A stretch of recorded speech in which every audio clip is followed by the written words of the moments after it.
So this is the round 13 TLT analysis, the reaction there. But firstly, before we get to that, it's not 4 o'clock yet. We're going to be going through the Origin game, but from a fantasy lens. And what we're looking at is who's going to be the holds, the guys that we can sell through this period as well. You know, maybe you are still holding on to a lot of these guys and you know, you've gotten through that round 12 one, but is it worth holding on any further? I mean, we'll find out more information after tomorrow night, but I think it's good to get into this early now that we have time at the beginning of the week with the first game for fantasy on Friday night. You can sit in there and work out which one of these guys you need to keep in your side or you want to keep longer term. You know, maybe it's to do with a tougher position that is harder to fill, where there are other positions that can be a bit easier. So we're going to go through that right now. And we'll kick it off with the Maroons team. Now, with Ponga at the back, for fantasy, he's very, very cheap. So there's one reason why you may want to hold on to him. Why you might have wanted to sell him or could potentially sell him is if he doesn't back up on, in their game this weekend. Now they play on Friday night, the first game. If he gets battered around a bit, I don't think he backs up. He's also dealing with, some rib complaints as well. And if he doesn't back up this game, then I do understand the sell. Given if he plays well enough, I think he keeps the spot and therefore would miss 15 and 18 and potentially not backing up in those weeks as well. Now, round 13, if he doesn't back up, I think he can be a sell. And if he does back up, I think you hold at this point, at that price point, with wing fullback being a bit tougher. And so Rob Toya, a little bit more relevant than that of Xavier Coates, similar with Hammer as well. And then Val Holmes, not highly owned, but we know he's a big backup type of guy. Hammer might have to be as well, given he's playing the centres if he's fit and okay and good to go. Now Toya, he has a really, really big assignment this week. And what a lot of people are going to be hoping is that he can back up and play on Sunday night. So they're actually the last game of the round. And I think that can be helpful for someone like him to give him a little bit of time for rest. Given he's a youngster as well, he should be able to feel pretty good come Sunday afternoon and be ready to go again. So that would be the hope. They did win on the weekend. They played well enough. Mr. Dom Young going sideways. Still did a decent enough job. But as a holder of Toya, you'd want to be hoping that he plays at some point. And the problem here is if he doesn't play this week, then I do think you sell. You are holding off selling him due to his low break even after the really, really big score a few weeks ago. And if he doesn't this week, that means he wouldn't play 14 and then 15 as well if he played half decent and you expect him to keep his spot. So that's the worry with Toya there. For Munster, probably more of a Supercoach hold, but I know a few teams are still sticking with him. I think you wait this week. They have a pretty tidy matchup in Titans. Now, I'm not sure because of that matchup, do they hold off on starting him again? But if you're currently holding and he doesn't back up, I think you upgrade. If he does back up, I think you hold this week and you probably play him against the Titans. DCE, not highly owned. Fodawaker, same deal. Harry Grant, same deal there. With Tino, I'm seeing a few teams with him. Now, I think it's going to be very difficult to hold both him and Payne Haas. If you have both in your side, that would be the problem. I do think you hold one of them. Which one, though? With Tino, you probably expect him to bounce to play and back up for his Titans, given they're in a pretty rough position. Whereas at least with the Broncos, they're in that 8 or close to it, 8th, 9th there. But he's carrying a bit of an injury. So if it comes down to it, Haas with a bit more cash that you can spread across your team, maybe the guy to have a look at as the sell rather than Tino at this point. If you don't have Haas already and you do own Tino, I think you can hold. But remember when we mentioned that mids are pretty easy to be able to cover, especially with Kolomatangi potentially coming in. You've got Terrell May there. You've got, you might be holding Couchman for 15. You've got Tarpanay. You've got AFBs. You've got a lot of these different guys. So that's the big thought on those two players there as to their importance in your side. Because Tino's been scoring really, really well and doing a great job. Cotter, Nanai, not highly owned, but if you did jump on the Nanai train a couple of weeks ago, you picked up a couple of good scores. Very, very likely to see, if he backs up, very likely to see him off the bench and playing 50-odd minutes rather than the full 80 in all of those backup weeks in 13, in 16 and 19, when he also would miss 15 and 18. So a very, very tough hold in that mid-range, not someone that's a keeper. I think you sell. Paddy Carrigan, very, very consistent, isn't he? So he's a hard one as well. If you've got Haas and Carrigan, I think you have to sell one of them. And maybe whoever backs up this week is the decision maker in your side. Yeah, pretty simple there for him. For their interchange, Dearden, not too many people have. Same with Collins. Both are more an interesting one, given he's owned by a fair stretch, or fair amount of people. I think you see how many minutes he plays. Now, if he's in that 25 to 30 range, that's a really, really solid number, and he should back up and play big minutes for the Titans. If that's the case, there is a small chance that he doesn't make the second origin or the third origin. He may start this game, we don't know, but if he plays lower minutes, I think you can clearly hold him through round 13, even though center and edge is pretty strong. We've seen him to have that really, really high upside, so keep that in mind when you're looking at Bo in your side. You've got Lucas in there, Herbie Farnworth down in centers, Katonga with that same center edge duel.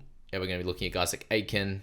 Don't know if he's going to get the duel. A few people asked me about that, but apparently Paulie D, who does the NRL.com videos there, has mentioned to a few guys that he needed a fourth game of centre. So we'll see on that one there. All right, a few minutes till team lists are out. We'll go through the Blues now. With Edwards, not very highly owned. Same with To'o, just with the injuries they've been carrying. Crichton in the same boat. Latrell, again, I think you try and hold on to him, given his stature in NRL Fantasy and the quality that he can possess, 70s, 80s, 90s, 100. Knowing he can do that, we'll see what kind of work he has to get through here. And if he backs up, and if he does, I think you definitely hold on due to the upside that he has. Lomax, just coming back from injury. Cleary, with half being pretty tough, I'm really hoping that he can back up this week and also in round 14, have a couple of really good games. And I think regardless, even if he was to not back up, I still think we're holding for that round 14 clash, just with, as I said, half not being as tremendous. Or you might be, if you are looking to sell him, you're going to Katoa, to Fogarty or something like that this week, and Katoa the next week to get you good scores in 15 and beyond. If you're selling Cleary to cover that half position, you want one of those guns, in my opinion. Barnett, anyone who bought, he's going to be an interesting one. Again, minutes dependent, I think, for him. He would have missed 15 and 18 anyway. So if he doesn't play a lot of minutes, let's say around that 35 to 45 range, he should be pretty fine to back up and play close to 50 minutes for the Wars, which should be fine for him. Robson, I think you should be selling or should have sold already. Pretty simple with that one. Payne Haas, we kind of spoke about there with Tino. He's in a spot where you can decide based on backing up this week or not, but don't expect the big minutes.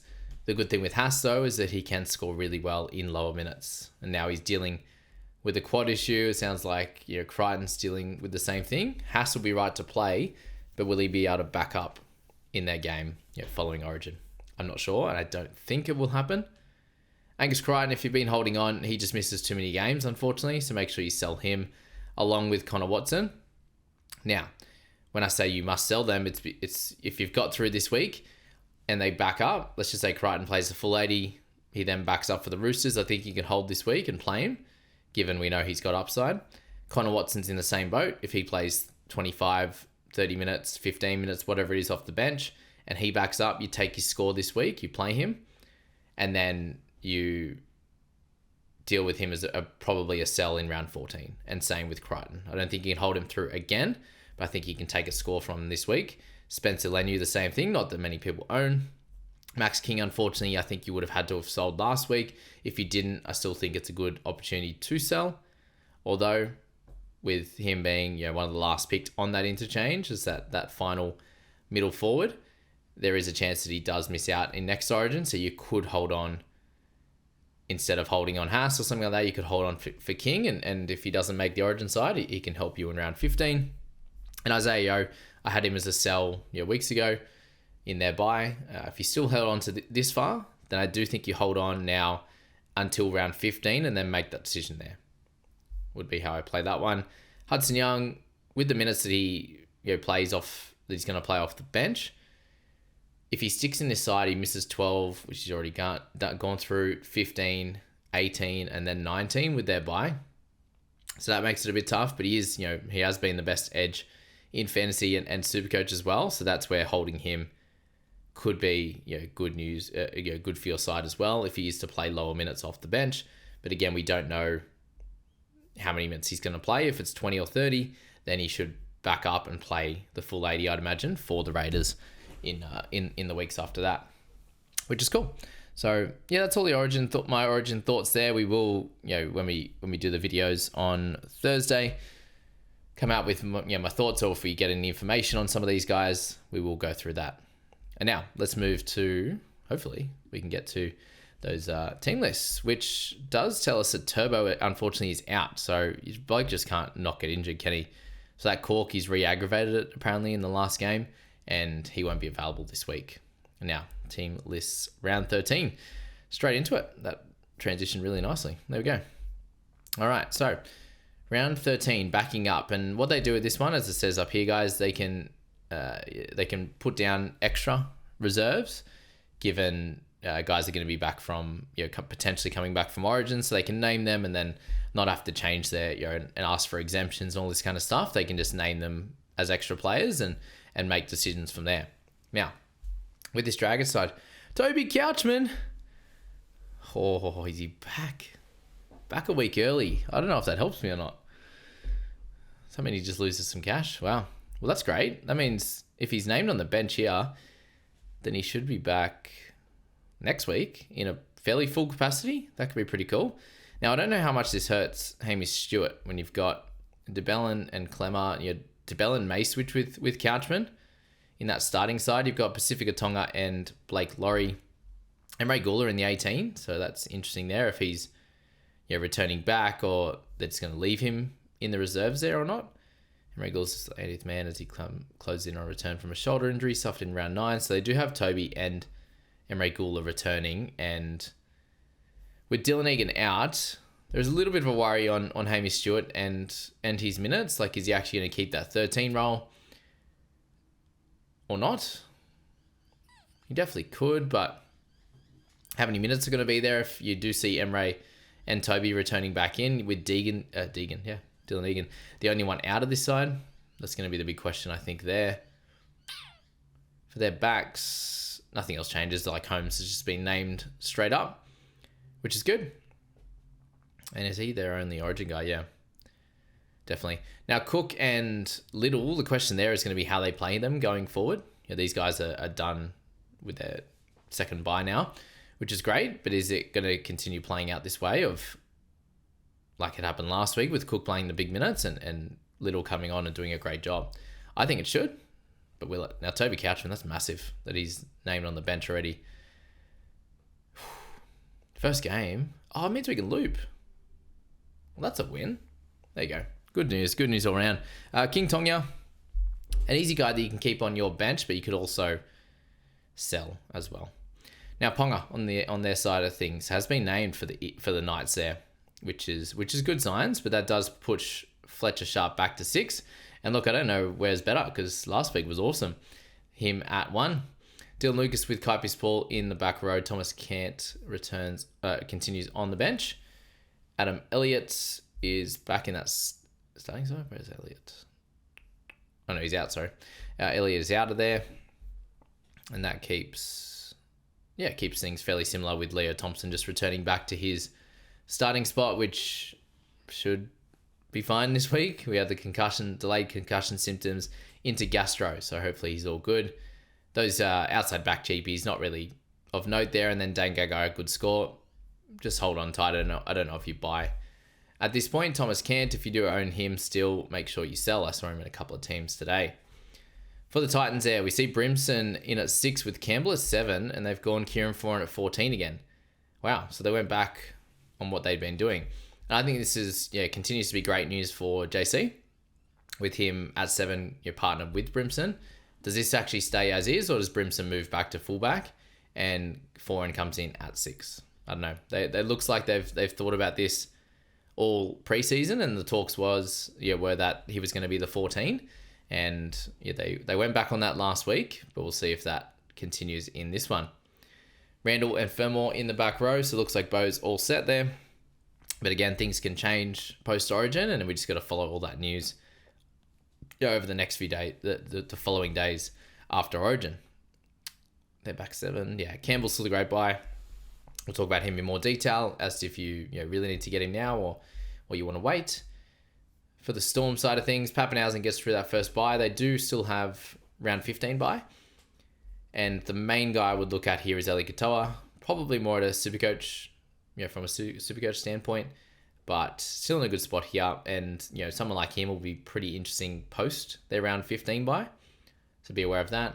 The whole team has been named of guys backing up from Origin. So that's good, but that means they can name extra reserves. And the good news is there that Jack Howarth has been named in the reserves on the potentially on the way back, which is great. And Pahulu is moved straight over to the Storm, which is pretty cool. Not there in the reserves, but he's over there. And then Kelly comes back into center for Tony Francis. Now, Cowboys and Tigers, both those guys have had a bye, which is great. We see Heath Mason for the Tigers in at 6 for this week. So Adam Dewey doesn't move, and we see Galvin Gonskis. I don't have any information on Galvin as yet. Maybe we do tonight or tomorrow. But unsure how that one's going to play out. We haven't seen this side in a little while. We had Api Coruscant coming off a ton, and Terrell May as well. So both those guys, May clear captaincy option. Api Coruscant, an interesting hooking option, but we do have Tavanga, who's absolutely crushing it right now. For their back 7, nothing else changes for them. Stafford's still there, but I sold last week, and I think you guys should probably do the same, unless you're looking to loop in that position this week, and they're a fairly early side there. Playing interchange isn't super red hot, but we'll see if they can come up against the Cowboys in a good way there. Now the back 7 for Cowboys are the same. Drinkwater and Purdue, the guys you should still be looking at. I think Purdue you wait and watch. Drinkwater you could buy, but we'll delve into him as well in tomorrow's video. Now, looking into the forwards, Jeremiah Nanai has been named to start, so nothing of note changes apart from Taulagi being out with his injury, and we see Jackson Paulo actually coming into that side, which is good for him.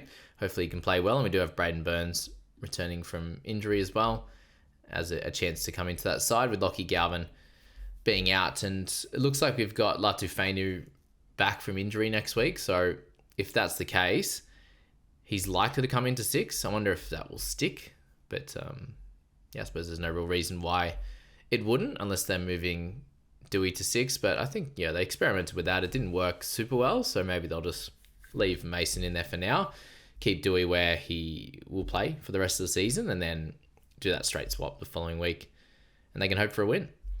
Now, Eagles and Broncos, Lehigh Hopewadi goes back to fullback, which is fun.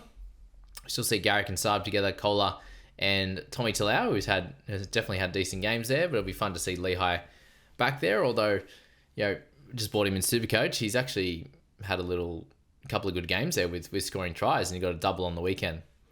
Now, with the Broncos' right-hand side defensively being a lot stronger with Staggs and Mariner. Was going to be Cobbo. Mariner, maybe. Can't remember who's on the left. Because he got Arthur's out. Yeah, we'll work that out during that game, I imagine. But yeah, Turbo out. Annoying. If you bought him, he's so cheap. Just hold on.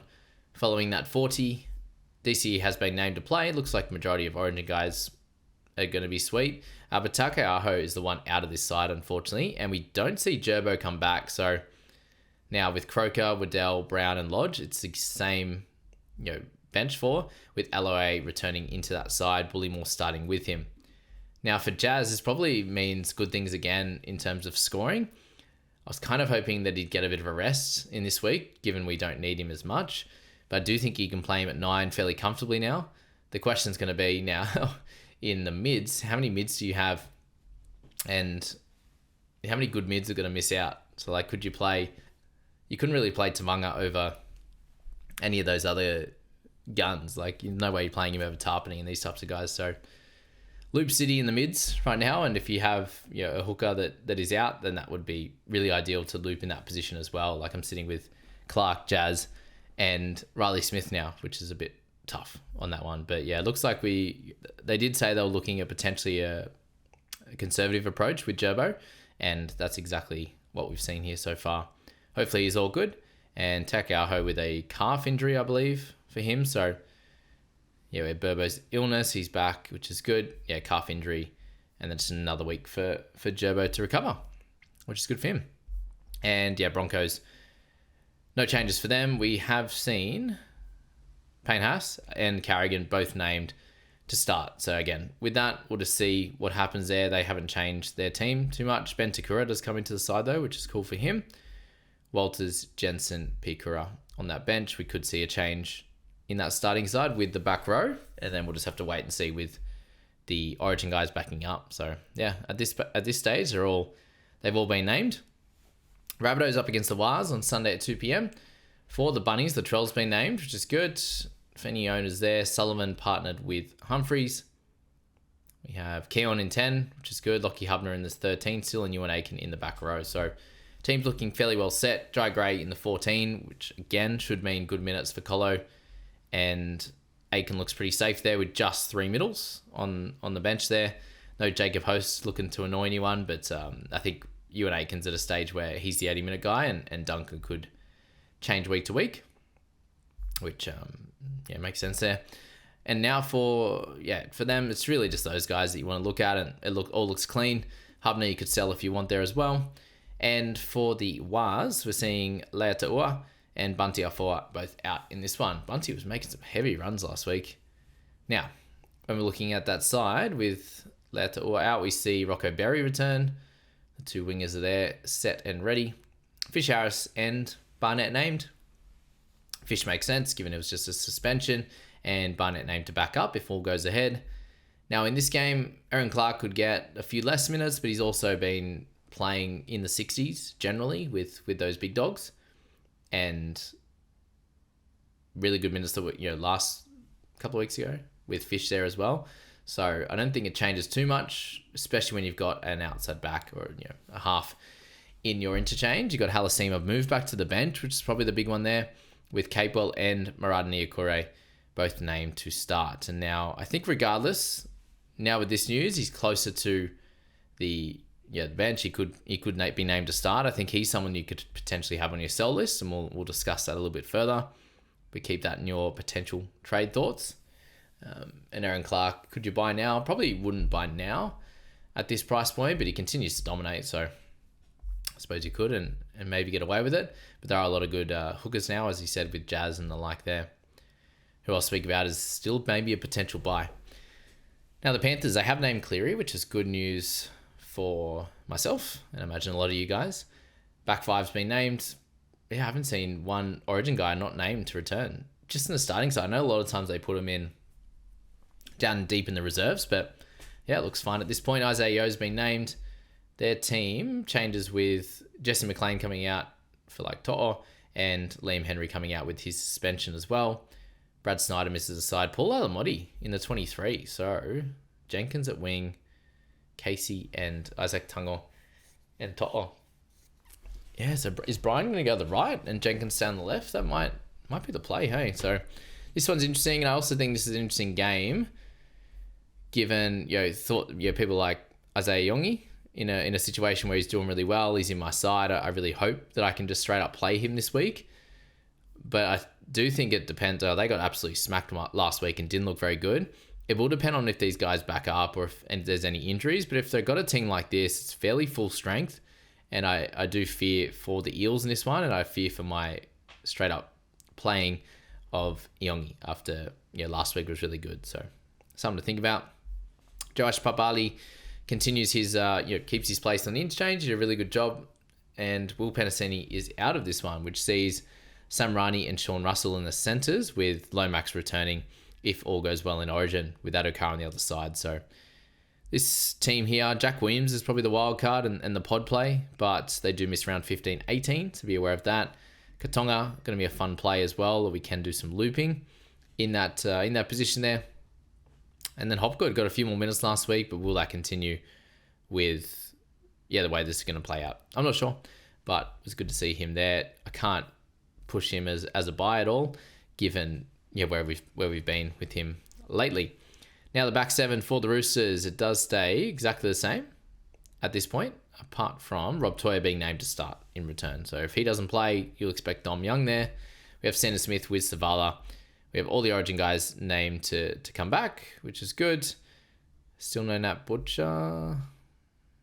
Yeah, wow, he got named on the bench. Then maybe they were hoping. And now he's not there, so that's tough. Zach Docker-Clay, Fiketti, Blake Steep, who's been crushing, and then Egan Butcher. So is this finally a week that Wong doesn't get near 80 minutes? Maybe.